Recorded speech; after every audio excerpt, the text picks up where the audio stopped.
الحياة مفاخرا بفعالهم وزهت بهم دنيا الأنام دلالا. نحمده ونصلي على رسوله الكريم اما بعد. محترم سامعین، السلام علیکم ورحمۃ اللہ وبرکاتہ۔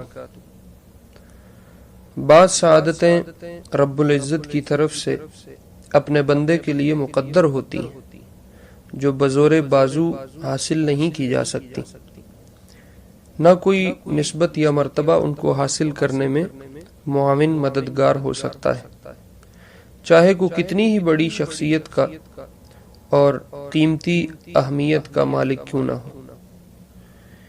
اسی طرح کی ایک شخصیت مدینہ کے انصار میں سے بھی ہے، جن کا تذکرہ ہم آج کی اس ویڈیو میں کریں گے۔ مزید ڈسکس کرنے سے پہلے یہ چینل اگر ابھی تک سبسکرائب نہیں کیا تو آپ اسے سبسکرائب کر لیں اور بیل کے بٹن پر کلک کر دیں تاکہ آنے والی اس طرح کی انفارمیٹیو ویڈیوز آپ تک پہنچتی رہیں۔ سامعین، جس باسعادت شخصیت کا تذکرہ ہم کرنے چلے ہیں ان کا نام نامی اور اسم گرامی اوس ہے رضی اللہ عنہ۔ والد کا نام خولی بن عبداللہ ہے۔ انصار کے مشہور قبیلہ خزرج کی شاخ بنو سالم سے تعلق رکھتے ہیں۔ والدہ کا نام جمیلہ بنت ابی بن مالک ہے جو منافقین کے سردار عبداللہ بن ابی بن سلول کی بہن تھی۔ اوس بن خولی رضی اللہ عنہ ابو لیلہ کی کنیت سے بھی پکارے اور جانے پہچانے جاتے تھے۔ ان کی نسل میں بیٹے سے ایک ہی بیٹی تھی جن کا نام فسحم تھا، جو صحابیہ ہوئیں اور حضور علیہ السلام کے ہاتھ پر بیعت بھی کی۔ اسی وجہ سے اوس بن خولی رضی اللہ عنہ کی آگے نسل نہ چل سکی۔ غزوہ بدر، احد اور خندق سمیت تمام غزوات میں اوس رضی اللہ عنہ حضور علیہ السلام کے ساتھ شریک رہے ہیں اور کملہ میں سے شمار کیے جاتے تھے۔ سامعین، کملہ کامل کی جمع ہے۔ کملہ کی ٹرم اور اصطلاح جاہلیت میں اور اسلام کے اوائل میں ان لوگوں کے لیے استعمال ہوتی تھی جو لکھنے میں، تیراکی میں اور تیر اندازی میں ماہر ہوتے تھے۔ ہجرت مدینہ کے بعد رسول اللہ صلی اللہ علیہ وسلم نے اوس بن خولی رضی اللہ عنہ کو بھائی بھائی بنائے جانے میں شجاع بن وہب الاسدی رضی اللہ عنہ کا بھائی بنایا تھا۔ ابن ابی الحقیق یا حقیق یہودی کے قتل کو جو حضور علیہ السلام نے سریہ روانہ فرمایا اس میں بھی یہ شریک ہوئے تھے اور عمرۃ القضاء میں حضرت صلی اللہ علیہ وسلم کے ہم رکاب تھے۔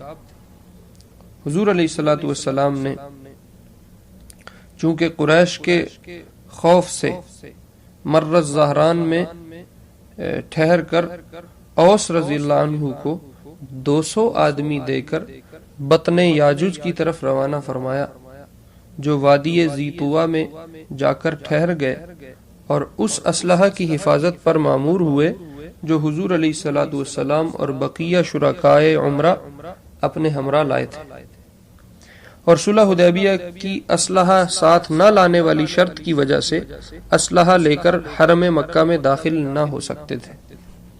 آپ علیہ السلام نے مکہ میں داخل ہو کر بیت اللہ کا طواف کیا اور صفا مروہ کے درمیان سعی کرنے کے بعد حلالی ہو کر کچھ لوگوں کو حکم دیا کہ وہ بطن یاجوج چلے جائیں اور جو لوگ اوس بن خولی رضی اللہ عنہ کی سربراہی میں وہاں اسلحے کی حفاظت کے لیے ٹھہرے ہوئے ہیں وہ آ جائیں اور طواف اور سعی کر سکیں۔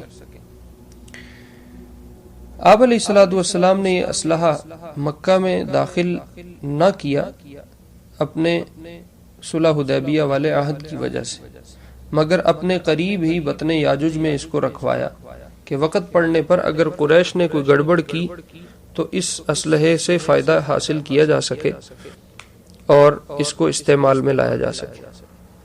سامعین، اب آتے ہیں اوس بن خولی رضی اللہ عنہ کی خاص سعادت مندی کی طرف جو ان کے لیے رب العزت نے اپنے فضل سے مقدر فرمائی تھی۔ چنانچہ ابن عباس رضی اللہ عنہما فرماتے ہیں کہ نبی علیہ الصلوۃ والسلام کے غسل میں علی اور فضل بن عباس رضی اللہ عنہم شریک تھے۔ تو انصار کہنے لگے ہم تمہیں اللہ اور اپنے حق کا واسطہ دیتے ہیں کہ ہمیں بھی حضور علیہ الصلوۃ والسلام کے غسل میں شریک کیا جائے، ہم آپ علیہ الصلوۃ والسلام کے ننہیال کا تعلق رکھتے ہیں۔ تو اس پر حضرت علی رضی اللہ عنہ نے انصار سے کہا اپنے میں سے کسی ایک شخص پہ اتفاق کر لو جسے ہم غسل میں شامل کر لیں۔ تو سب انصار نے جس شخصیت پر اتفاق کیا کہ وہ پورے انصار کی طرف سے نمائندگی کرتے ہوئے حضور علیہ السلام کے غسل میں حصہ ڈالیں، وہ یہی اوس بن خولی رضی اللہ عنہ تھے۔ جسم کے قوی ہونے کی وجہ سے پانی کا گھڑا اٹھانے کی خدمت اور پانی پہنچانے کی خدمت اوس بن خولی رضی اللہ عنہ نے ہی انجام دی تھی۔ پھر حضور علیہ الصلوۃ والسلام کے کفن دفن میں بھی اہل بیت کے ہمراہ شریک رہے ہیں۔ علی بن الحسین رحمہ اللہ جو حضرت حسین رضی اللہ عنہ کے بیٹے ہیں، وہ بیان فرماتے ہیں کہ حضور علیہ الصلوۃ والسلام کی قبر میں علی، فضل اور قسم بن عباس رضی اللہ عنہم اور حضور علیہ الصلوۃ والسلام کے غلام شقران اور اوس بن خولی رضی اللہ عنہم ہی اترے تھے۔ مشہور روایت من تواضع للہ رفعہ اللہ، یعنی جس نے اللہ کے لیے تواضع کی اللہ اسے بلند کریں گے، اوس بن خولی رضی اللہ عنہ ہی کی روایت کردہ ہے۔ سامعین، اگر ہم بات کریں اس عظیم سعادت مند شخصیت کے انتقال کی، تو اوس بن خولی رضی اللہ عنہ کا انتقال عثمان رضی اللہ عنہ کی خلافت کے زمانے میں محاصرے سے پہلے ہی ہو گیا اور مدینہ میں ہی ان کو دفن کیا گیا۔ یہ کچھ مختصر احوال تھے اوس بن خولی رضی اللہ عنہ کے۔ اللہ رب العزت ان حضرات کے تذکرے زندہ کرنے کے طفیل ہماری نسلوں میں اپنے دین کو زندہ فرمائے اور بلا استحقاق ان حضرات کی صفوں میں ہمارا حشر فرمائے۔ وآخر دعوانا ان الحمد للہ رب العالمین۔ قدوة للسالك أقمار ليل حالك، هم قدوة للسالك أقمار ليل حالك، تنجي من المهالك وهم منارات الوفا، تنجي من المهالك وهم منارات الوفا.